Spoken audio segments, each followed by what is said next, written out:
Ito yung customer na sinasabi natin na hindi naman maselan at hindi naman maarte. Pero kung titignan mo yung buhok niya or yung ipinapagupit niya, ay napakadali tignan, napakadaling tignan. Pero once na magkamali ka talaga, ay nako, palpak ka na talaga. Pero sabi nga hindi naman natin gagawin kung hindi rin natin alam. Hindi naman siya ganong kaarte kung titignan yung gupit, pero napakaganda. Napakagandang gupit, napakadaling tignan, pero napakahirap. Pag once na nagkamali ka, kagaya na naitaas mo, nako, palpak na.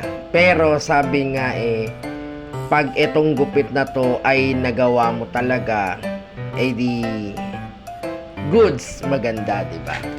Magandang kalalabasan ng gawa mo or gupit mo doon sa customer. At itong gupit na to ay may pinagbabagayan talaga. Kagaya kong nangarap din na ganitong gupit, pero sabi nga pagtiisan ko na lang kasi gusto ko yung gupit. Pero yung gupit na to ay may pinagbabagayan talaga.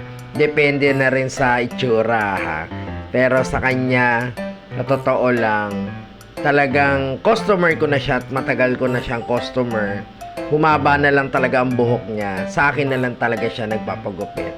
At naalagaan ko yung kanyang buhok. Humaba man at tumagal man ang kanyang buhok o matagal man siyang magpagupit, sa akin at sa akin din, kasi sanay na nga yung mga customer na talaga naalagaan ko ng buhok. Kasi yung gusto nilang gupit ay naibibigay ko sa kanila at nagagawa ko nga. Hindi ganun kaganda, pero talagang masasabi mong nakuha mo yung gustong gupit. Hindi ko naman sinasabing perfect na yung mga gupit ko o mga gawa ko. Pero sa mata ng mga customer ko, kasi kaya babalik-balik din yan. Kasi malalaman mo sa customer pag pabalik-balik, 'di ba?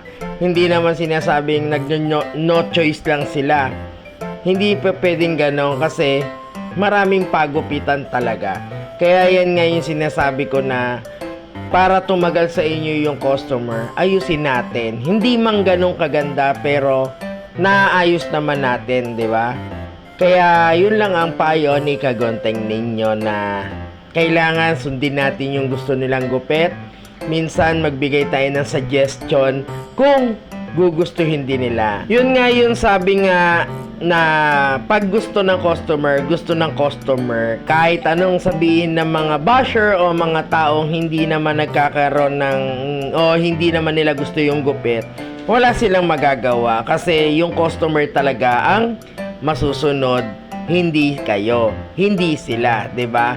Kaya gawin lang natin yung dapat natin gawin, sundin lang natin yung dapat natin sundin kung ano ang gusto ng ating mga customer. Kaya go lang tayo ng go at laban lang para hindi nga tayo mawalan din ng customer at lagi na rin silang pabalik-balik sa iyo kasi nagustuhan nila yung gawa mo, 'di ba? Mga kagunteng, kaya laban lang ng laban. Kaya kung makikita nyo ay nagpoporsigi o porsigido tayong matuto rin tayo sa lahat ng bagong gupit o bagong nauusong gupit.